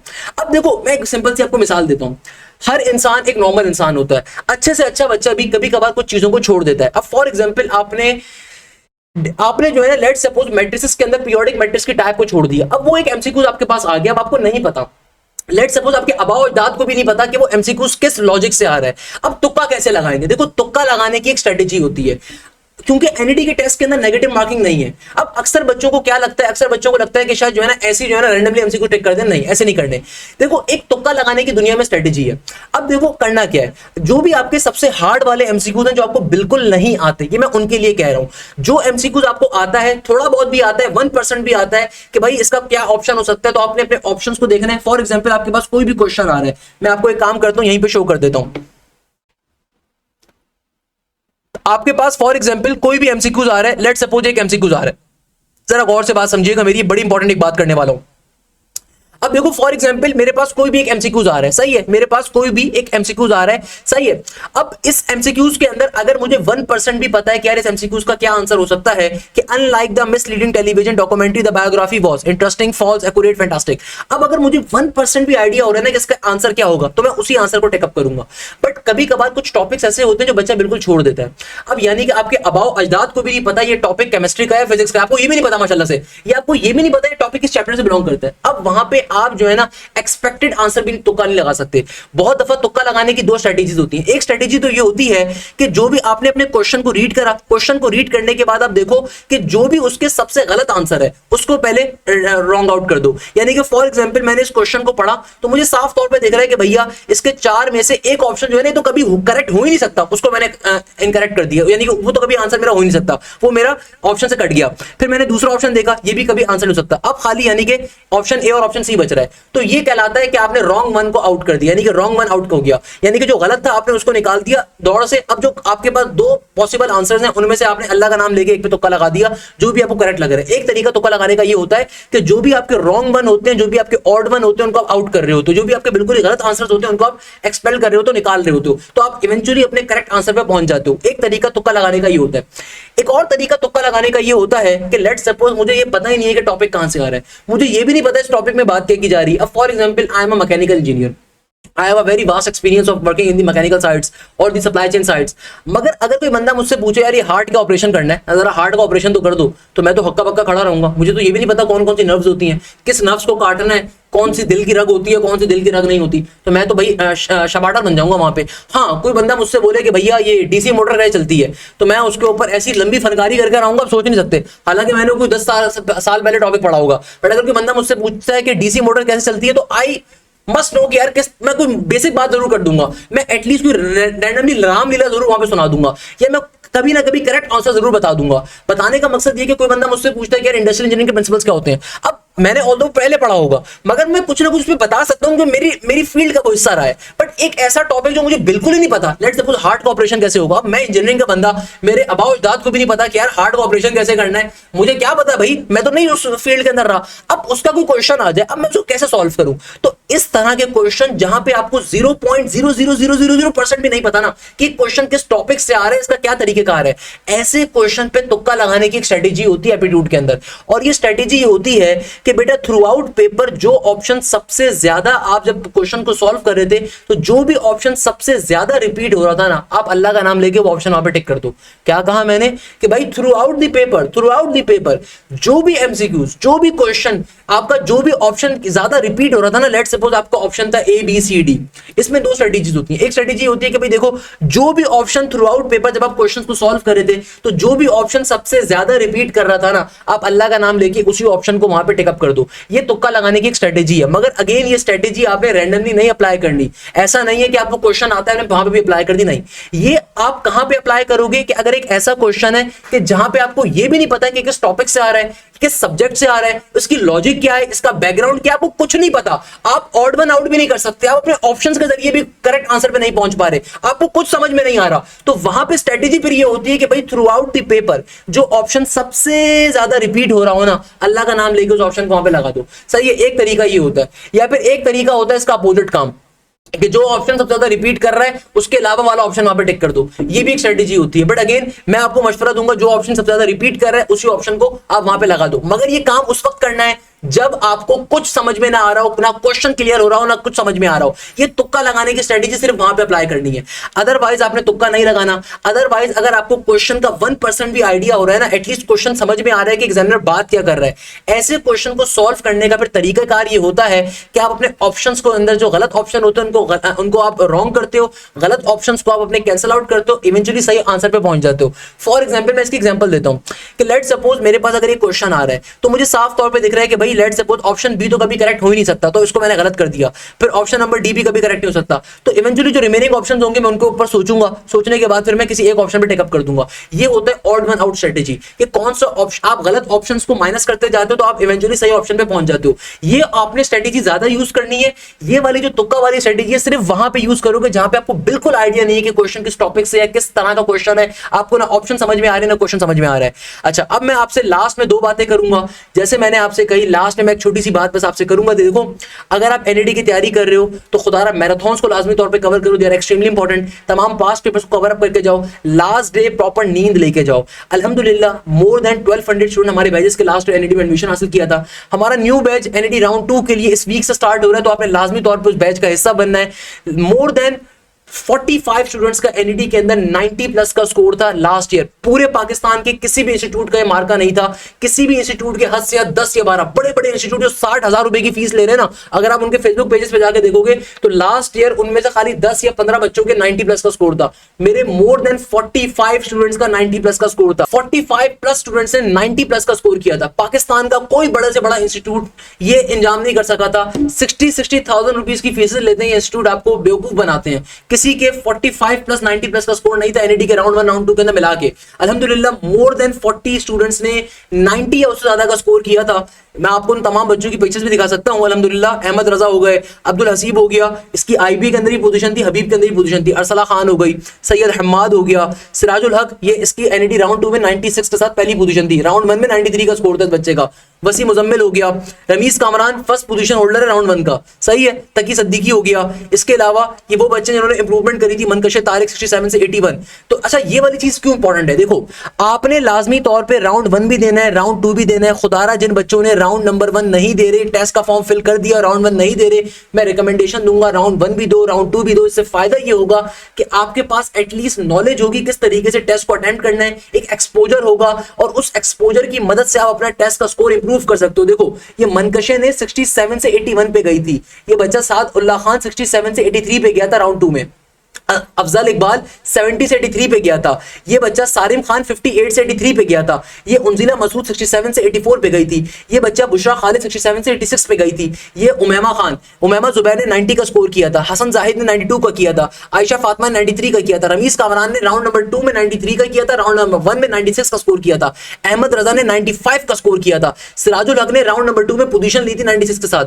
आशिर काशिफ ने 49 से 80 पे इंप्रूवमेंट करी थी। नेहा रईस ने 69 से 80 पे इंप्रूवमेंट करी थी, अजीमुद्दीन ने 65 टू 80 पे इंप्रूवमेंट करी थी, जैनब खान ने 64 टू 81 पे इंप्रूवमेंट करी थी, मोहम्मद शाफे ने 62 टू 81 पे इंप्रूवमेंट करी थी, फाखिर अली ने 65 से 82 पे इंप्रूवमेंट करी थी, मोहम्मद अम्माद अहमद ने 58 से 83 पे इंप्रूवमेंट करी थी, मोहम्मद रैयान ने 72 से 87 में इंप्रूवमेंट करी थी, सैयद आशिर ने 71 से 86 की इंप्रूवमेंट करी थी। इसके अलावा फिजा जवाहिर ने राउंड 1 में 77 लिए थे और राउंड 2 में 87 का स्कोर किया था। अदीना फला ने 81 से 91 का स्कोर किया था। तो देखो दोनों राउंड देना जरूरी है। उकाशा 85 का स्कोर, हादिया शेख 83 का स्कोर, रामीन सद्दीकी 90 का स्कोर, मोहम्मद उमर 93 का स्कोर, फातिमा आसिफ 91 का स्कोर, मोहम्मद उमर आपके पास 91 का स्कोर, मोहम्मद दानिश 92 का स्कोर, उमामा मसरूफ 92 का स्कोर। मोर देन 40 स्टूडेंट्स ने 90 प्लस का स्कोर किया था। बेटा किसी इंस्टीट्यूट का जाकर रिकॉर्ड पूछिएगा, जो बड़े बड़े तोरम खान है 60,000 रुपए की फीस लेते हैं, किसी का भी 10-15 खाली 90 प्लस वाले स्कोरर होंगे। तो आलिया फयाज ने 93 का स्कोर किया था, वली रजा 93, ये लेवल्स का बच्चा था मेरा ये। वसीम मुजम्मिल 90 का स्कोर है, मोहम्मद उमर हमीद 90 का स्कोर है, हसन अरसलान 90 का स्कोर है, सैयद मेहदी 90 का स्कोर है, मिशावल तलावत 90 का स्कोर है, मोहम्मद माज 92 का स्कोर है, अब्दुल वासे 91 का स्कोर है, लुबाबा बतूल 92 का स्कोर है, आयशा नुमान 93 का स्कोर है, मनाइल बतूल 94 का स्कोर है, 2 बहनें दी है। इसके अलावा साद शमसी 69 से 80 की इंप्रूवमेंट है, 57 टू 83 की इंप्रूवमेंट आयशा इमरान की। अरसलाना शेख बेतहाशा बच्चों ने 80 प्लस का स्कोर किया था भाई, 83 इसके मार्क्स आए थे। जैनब शमीम आपके पास ये आई है इसके 82 के नंबर, ऐमन फातिमा 82 का स्कोर है, मोहम्मद मुजम्मिल 81 का स्कोर है, जैनब सिद्दीकी 80 का स्कोर है, मोहम्मद उमर 91 का स्कोर है, अदीना फला दोबारा से रिपीट हो गया। तो अरीबा जावेद बैच नंबर 1 की स्टूडेंट थी, 93 का स्कोर था, जोहिब अली 93 का स्कोर था, बिस्मा शाहिद 91 का स्कोर था, 67 टू 80 मोहम्मद रजा, इसके अलावा 68 टू 81 सुन्याम अली, मोहम्मद अवैस का 88 का स्कोर, अरीना इमरान 80 का स्कोर। इसके अलावा मोर देन 42 मेरी टॉप पोजीशंस थी बच्चों की, मोर देन 42। इसके अलावा साद खान 85 का स्कोर था, राहिम जमील हमारे पास 85 का स्कोर था, मोहम्मद अली 85 का स्कोर था, हिबा खान 85 का स्कोर था, फरवा इरम वेरी गुड स्टूडेंट 85 का स्कोर था, उबैदुर रहमान 86 का स्कोर था, निजामुद्दीन खान 86 का स्कोर था, बासिल खान 86, अरसला खान 90, वसीम मुजम्मिल दोबारा से आ गया, तकी सिद्दीकी, अब्दुल हसीब 93, हम्माद, सिराजुल हक ये हमारे दोबारा से अल्हम्दुलिल्लाह बेतहाशा बच्चे थे भाई। सैयद मेहदी जैदी 86 का था, मोहम्मद उमर इसके अलावा 86 का था, उकाशा 87 का था, मोहम्मद तहा 87 का था, जवेरिया इकबाल 87 का था, हुसनैन मंसूर 87 था, आदिया शेख 87 था। ये राउंड नंबर 1 के अंदर 87 था, राउंड 2 में 83 हो गए थे इनके। बिस्मा तालिब 88 थी, बिस्मा शाहिद 88 थी, अनस फैसल 88 था, मोहम्मद तैयब आसिम 88 था, आयशा नुमान 89 था। और last year more than 42 positions थी हमारे स्टूडेंट्स की। Rameez Kamran first position holder थे राउंड नंबर 1 के अंदर, Sirajul Haq first position holder थे राउंड नंबर 2 के अंदर, तैयब इजाज 2021 की सेकंड पोजीशन होल्डर है, समीर शाकिर की 2023 की पहली पोजीशन थी, अलीशा की 2023 की पहली पोजीशन थी, जहरा बतूल की 2022 की पहली पोजीशन थी। देखो ये तमाम चीजें आपको बताने की जरूरत क्या है? बताने की जरूरत यह है कि भाई आप मेहनत कर सको। ये बच्चे आप जैसे थे, इनमें से कई बच्चों की आपने शक्लें देखी, कोई किसी अमीर माँ बाप की औलाद नहीं है, मेजॉरिटी नॉर्मल घरानों से बिलोंग करते हैं। इनफैक्ट इन पोजीशन होल्डर्स के अंदर से मैं एक ऐसे को जानता हूं जिसके पास इतने पैसे नहीं थे कि वो एनईटी यूनिवर्सिटी कम्यूट कर सके ट्रैवलिंग के लिए, और उस बच्चे ने भी पोजीशन ली हुई। मैं एक बच्चे को इसमें से जानता हूं, वो ऐसे खानदान से बिलोंग करता था। बताने का मकसद ये है कि भाई they are all success stories जो कि नॉर्मल घरों से बिलोंग करती हैं। आप भी इन जैसा बन सकते हो। एग्जाम से एक दिन पहले अगर मैं आपको ये तमाम स्टोरीज बता रहा हूं ना, इसके पीछे सिर्फ एक रीजन है, खुदारा तैयारी करो, खुदारा तैयारी करो, खुदारा तैयारी करो। ये टाइम बड़ा कीमती है, टाइम वापस नहीं आने वाला, ये टाइम बहुत कीमती है। अपनी तरफ से बेस्ट दो, अपनी तरफ से बेस्ट एफर्ट्स दो, ये टाइम बहुत इंपॉर्टेंट है। टेस्ट से पहले 4 से 5 घंटे की नींद लो। लास्ट डे की मेरी तरफ से टिप्स आपके लिए ये हैं कि लास्ट डे फॉर्मूलाज सारे के सारे रिवाइज करो। मैथ्स के जितने फॉर्मूलाज हैं, केमिस्ट्री में, कंप्यूटर के अंदर, फिजिक्स के अंदर, जो भी आपके टेस्ट के सब्जेक्ट्स हैं उनमें जितने फॉर्मूलाज होते हैं, लास्ट डे फॉर्मूलाज को ज्यादा से ज्यादा टाइम दो।